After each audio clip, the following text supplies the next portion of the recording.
Without further ado, I'd like to introduce our first speaker. We've got a slightly different order of programme. We've been quite innovative at the last minute in terms of the programme. The speakers are starting off with Andrew Whitaker from House Builders Federation, and then we're moving into looking at the issues in terms of garden cities and debates around that from Katie Lott from the Town and Country Planning Association, followed by Martin Mayfield, and finishing off with Tom Bloxham from Urban Splash at the end. So I'll be introducing them as we go along, but I just thought I'd let you know the order of play before we start.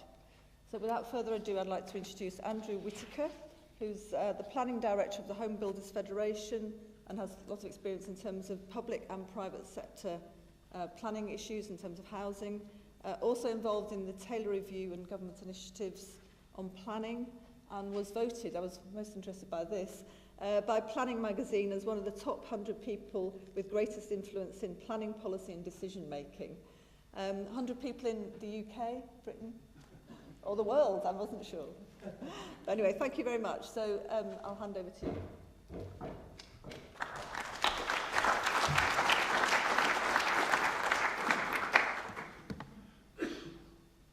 Right. Oh, is that microphoned up here? Oh, fantastic. So I don't need to mess about with the other microphone. Thank you very much, Chair, for that introduction. I'm sure I can't explain why Planning Magazine voted me in the top 100 influential people, other than the fact that when they want an outrageous quote, they phone me up and say, what can you give us today? So presumably that's how it works. So where will our grandchildren live? It's tempting to say with their grandparents. And I don't know how many of you in the audience are going to rely on your grandparents' inherited wealth or your parents' inherited wealth to house you in the future. I suppose I could start by waking you up by getting you to put your hands in the air, but quite frankly from down here it's really difficult to see, so we won't even try that. But I think that it's a common issue. People say, well, I'm okay, I'll inherit my parents' house or my grandparents' own house, but that certainly isn't the case for everybody, and we'll see why that's not the case with a few graphs. I tend to usually use slides that are full of cartoons and irrelevant pictures, and I thought, oh no, this is a proper lecture in a proper lecture theatre, I'd better have some graphs for you. So I've got some graphs for you, I'm afraid, rather than more cartoons. Of course, one of the issues about where are you going to live is what are you going to live in and how are you going to live?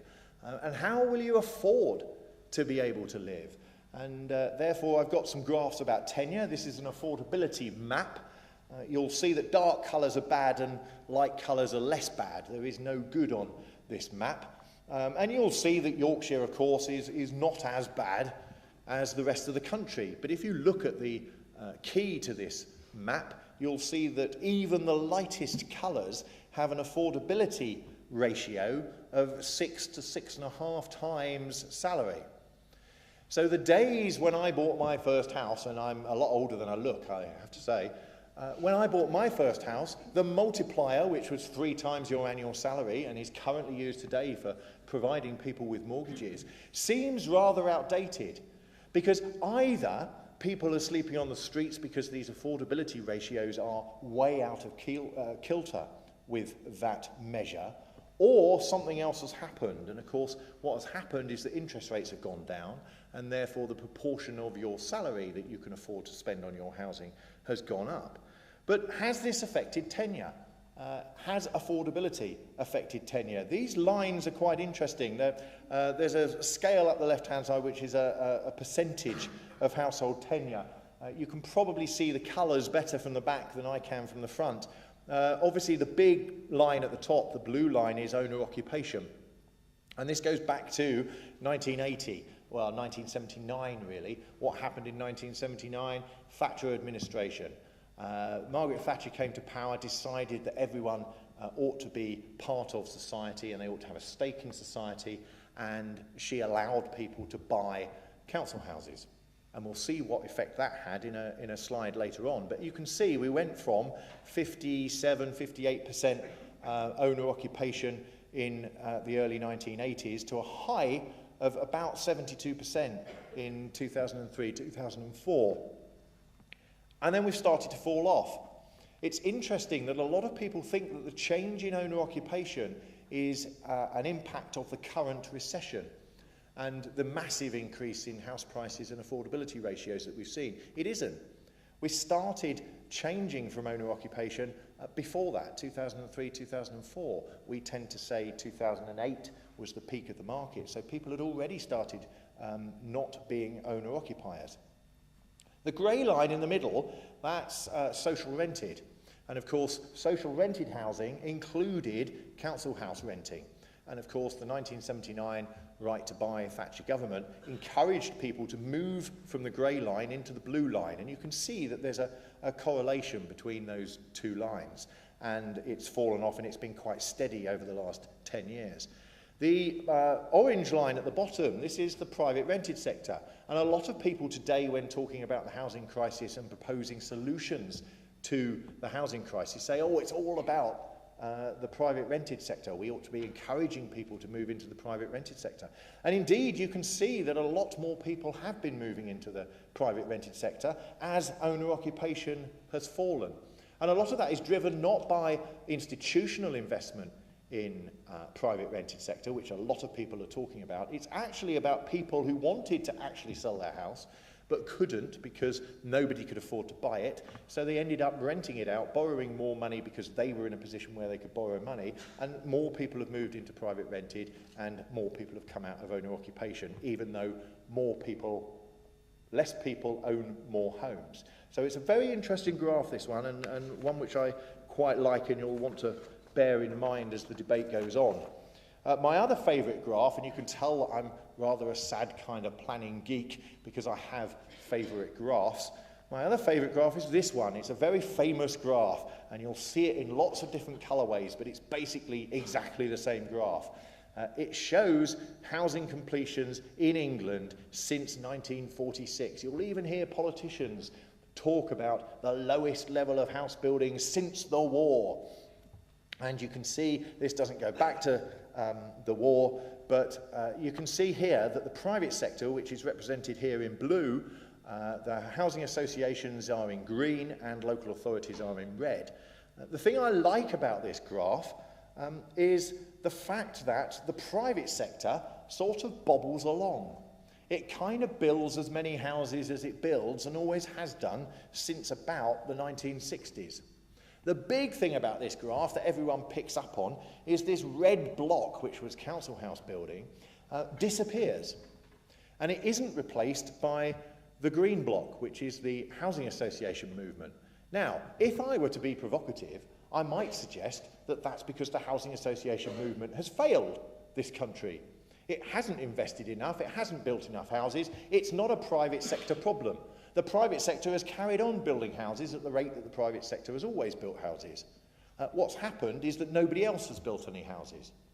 Now, I said that was quite a controversial statement. I don't actually believe it. What this graph shows is a change, amazingly, around about 1979. Oh, that'll be the Thatcher government again. It came about because we stopped investing in bricks and mortar and we started investing in benefits. And we started giving people money to go and compete on the open market or to go and pay their way in the open market rather than building council housing. Because that's what we did. And I think that seems to be the failure of what we did since 1979. And there is a very interesting graph in the document that Paul referred to, the Broken Dreams, Broken Homes document, which shows the cost of housing benefit over this same period. And you won't be surprised to know that it goes from a low base to a very high base because we made a conscious decision that that's what we were going to do.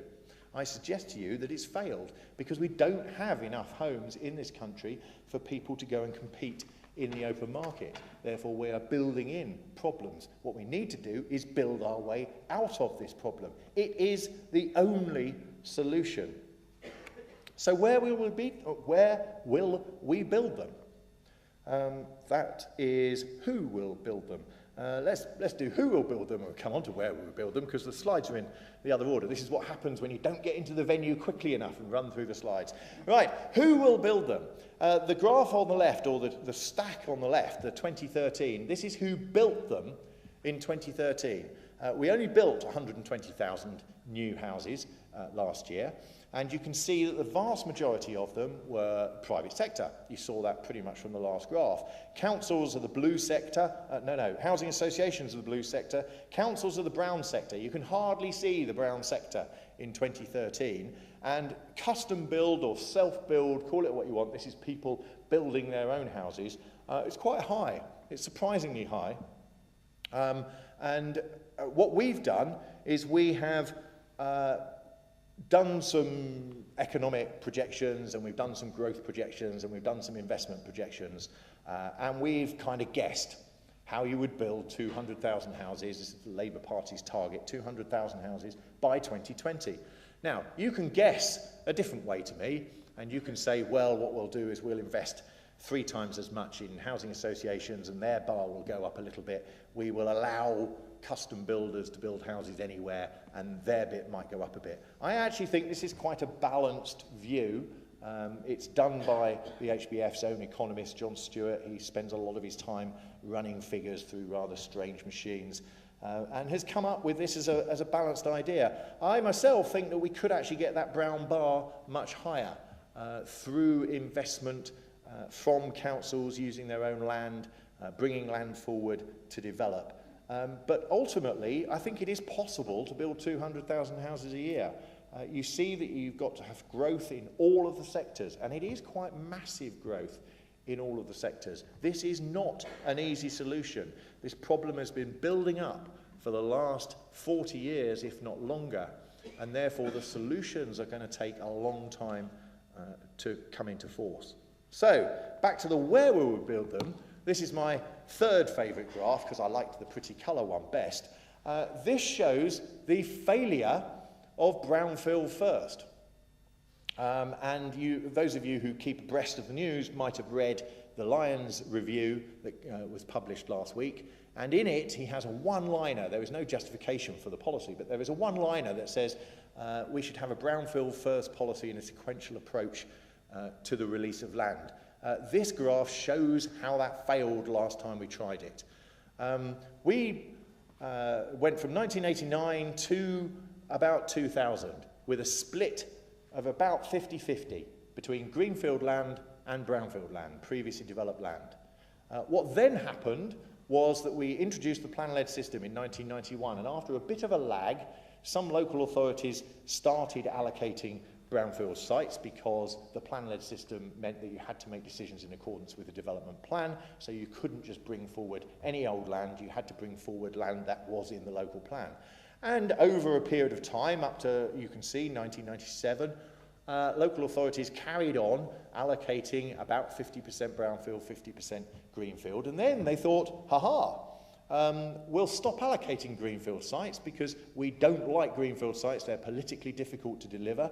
We will start not allocating greenfields. And the government said, what a great idea. We will actually back you up in policy. And in 2000, we had what was then PPG3, not planning practice guidance, which is what it is now, but planning policy guidance, referring to housing, which actually introduced a national policy for brownfield first and a sequential test for the release of land for housing. That was in a 2000 document. You can see quite clearly what happened since 2000 and brownfield first. You would have expected development on brownfield sites or the release of brownfield sites to have gone up. It didn't. It remained static, pretty much. What did happen, because we had a sequential approach, was that nobody granted consent on greenfield land. Pretty much nobody. That graph is like falling off a cliff. I would not like to ski down that graph. And that has been a problem, because we need a more balanced approach to the release of land for development. We cannot have just a brownfield approach to the release of land. We cannot have just a greenfield approach. This graph shows at the end there how the government has redefined what is brownfield, and they took back gardens out of what were brownfield and put them into greenfield, and that's put a blip in the chart. It's only a little blip.